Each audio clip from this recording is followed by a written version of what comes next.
You go to the planetarium, be sure to visit the Techno Zone, take your children along there, they will have an absolutely fabulous time. There's lots to do.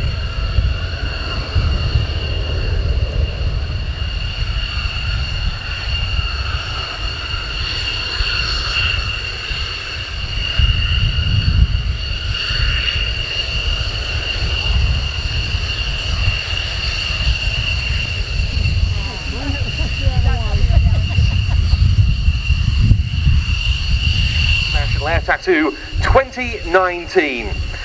It's a pleasure to be back with you here at RAF Fairford on this delightful Saturday morning. That a little later on, and we're certainly set fair for a brilliant start to more than 8 hours of top quality display of NATO, the North Atlantic Treaty Organisation. And our operational theme is air and space, because of course it won't have failed to escape your attention, I'm sure, that today marks the 50th anniversary of the moon landings, and as many of you will be aware, the space domain is on the era, and it's a major topic of interest for NATO in its 70th anniversary year as well. We'll be reflecting on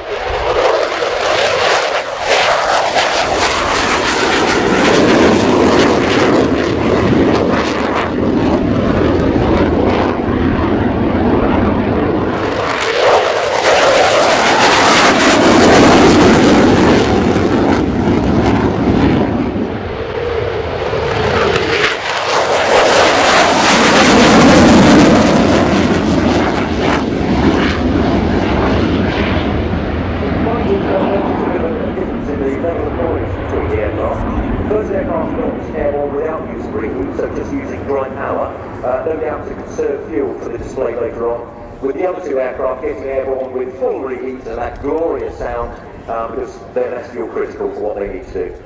Yeah, so an interesting insight there to kick things off with the first one off was indeed the dark Falcon demo jet there, 4 extra EA330s, and then another of the show's highlights just before 4 o'clock, the pair of Spanish Navy EAB-8B Harrier 2s. First time we've had a Harrier demo on the programme since the type was retired by the UK military in 2010. At 4:15, it'll be Red Arrow's time, the Royal Air Force Aerobatic team going through their paces in their own display. And following that, we have an appearance in the air by the Lockheed Martin F-35B Lightning. We'll see several passers from the UK Armed Forces' most potent piece of frontline fast jet machinery, provided by numbers 207 and 607 squadrons at RAF Mara. That'll be not landing here, it's operating from Mara. Once it's cleared, we'll be seeing the ever spectacular Airbus A400 at your left. In run, the 3 Belgian Air Components F-16s, 2 of them in D-Day markings.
This year. Both of those units flew Spitfire 9s in the RAF during Operation Overlord in 1944, and they've been painted up with Spitfire artworks on their tails, period squadron codes, and D-Day invasion stripes, the black and white stripes that were applied to Allied aircraft operating in the invasion areas and around the south coast of England.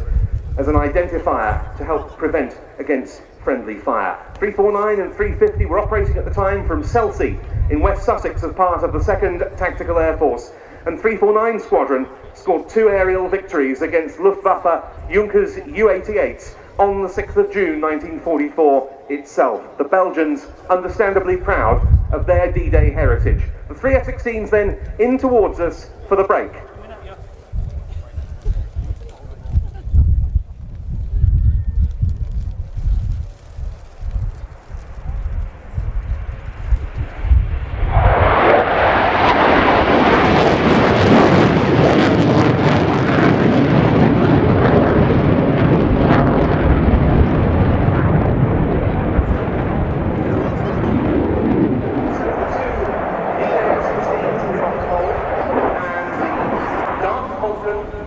Just positioning because we're going to get a French Air Force TBM 700 light transport aircraft.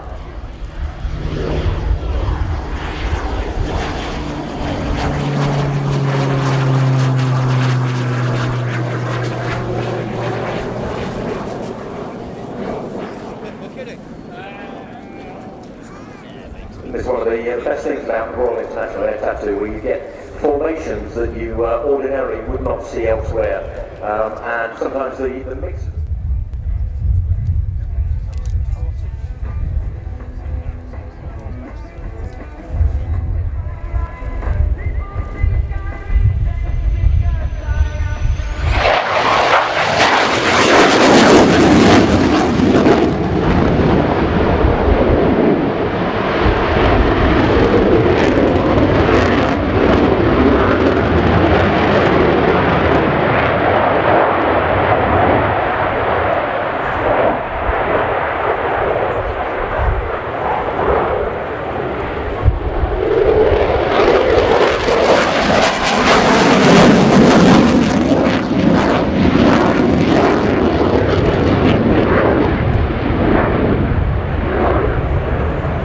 Into a fantastic demonstration of what is known as a minimum radius turn. The aircraft not pulling much more than 5 or 6 G, but a 2,000 foot radius demonstrated there at about 280 knots.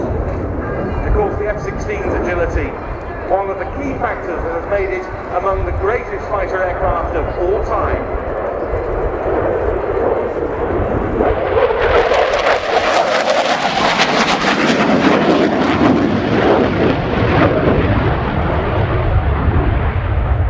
The deliveries of the Belgian F-16 aircraft took place between 1979 and 1991, initially as a replacement for the F-104 Starfighters and latterly the Mirage F-5Bs. Early aircraft were indeed a step change compared with the legacy types, but were initially only equipped with a pulse radar, sidewinder and guns.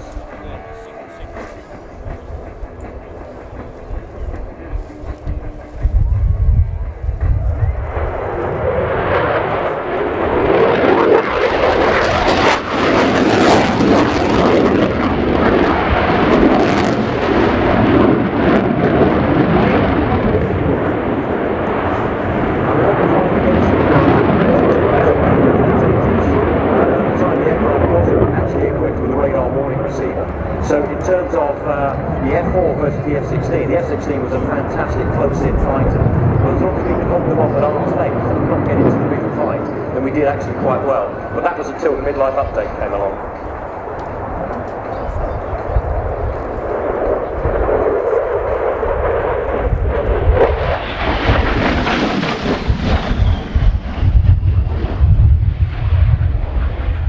They're going through a very challenging 8-point hesitation roll.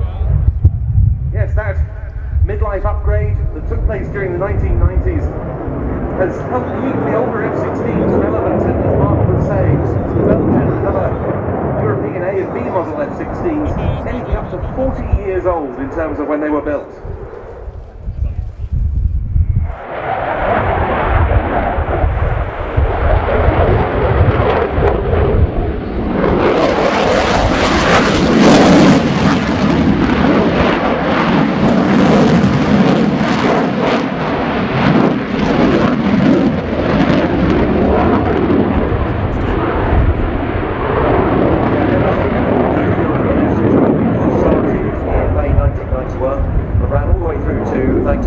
1997. It mainly consisted of upgrades to cockpit and the avionics to bring the aircraft up to the latter CD Block 5052 level, a common standard of the early 1990s, giving it a multi-role capability and the ability to employ radar-guided air-to-air missiles with a multi-mode APG-65 radar.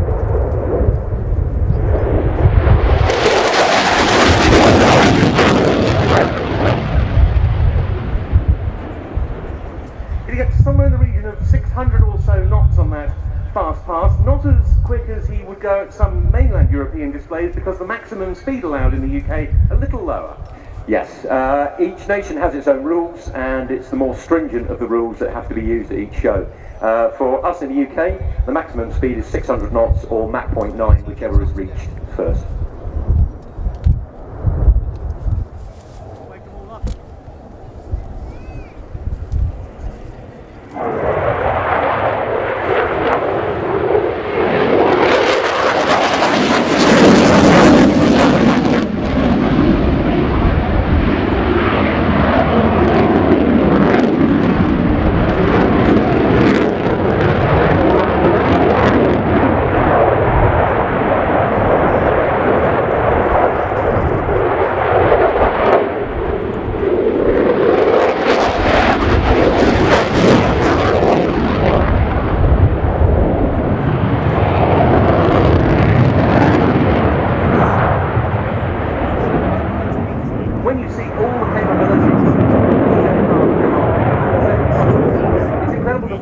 Originally intended purely as a lightweight, pure air-to-air fighter with no air-to-ground capability. Well, that soon changed, and particularly the newer model, F-16C and D models, now up to Block 70 standard, are very, very capable multi-role aircraft.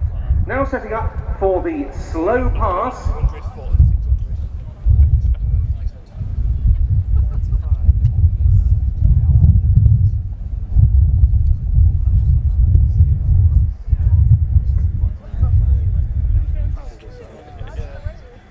Good morning, RIAT.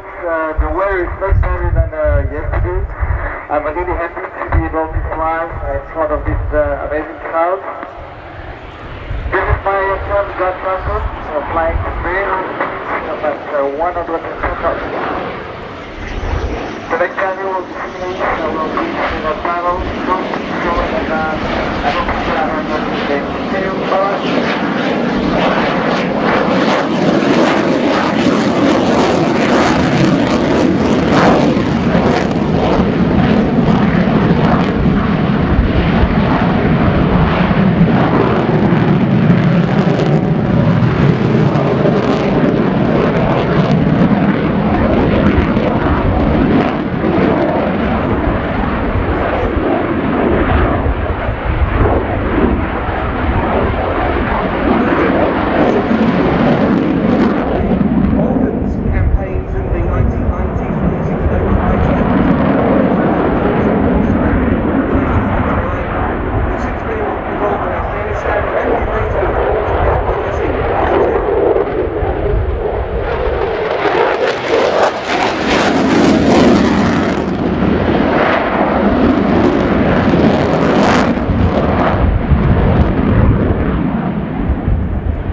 Plus, the Belgian F-16s share quick reaction alert air defence duties for the Benelux countries with the Dutch F-16 fleet.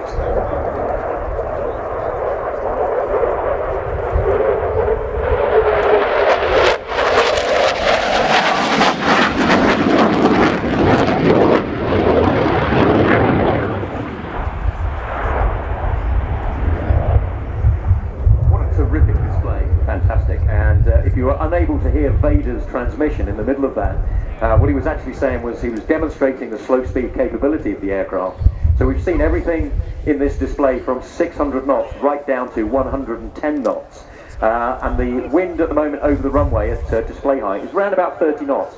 So this aircraft had a ground speed of 80 knots, which is kind of motorway speed for a car. Absolutely amazing for this 45-year-old aircraft.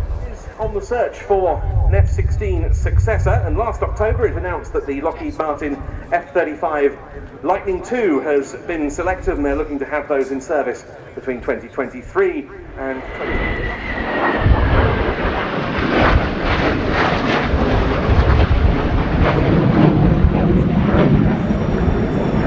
Absolutely, the aircraft touches the ground. A very good demonstration there of aerodynamic braking on the runway. So slowing the aircraft down by using a high alpha and compressing the air in front of the aircraft by holding the nose wheel off for as long as is possible, which means you don't have to use the brake shoes, you don't have to use the brakes of the aircraft.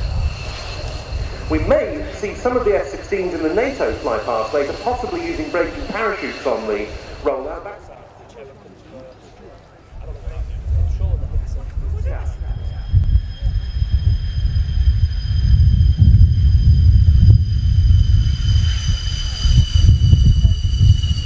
We'll be seeing Vader back in the air later in the F-16 four-ship formation as part of our NATO 70th anniversary flight pass. Commentator for our next display item, the first of our national aerobatic teams. And here he is, Lieutenant Colonel Renaud Quirin. Thank you, Ben. Ladies and gentlemen, good morning. I'm Lieutenant Colonel Renaud Quirin, Commanding Officer, Director of the French Air Force Presentation Team, which gathers both aerobatic team of the Air Force and the Patrouille de France. Standing next to me, let me introduce you Aspirant Élise Fruitier, our Team Communication Officer. Together we will command the demonstration that will attend in a few minutes.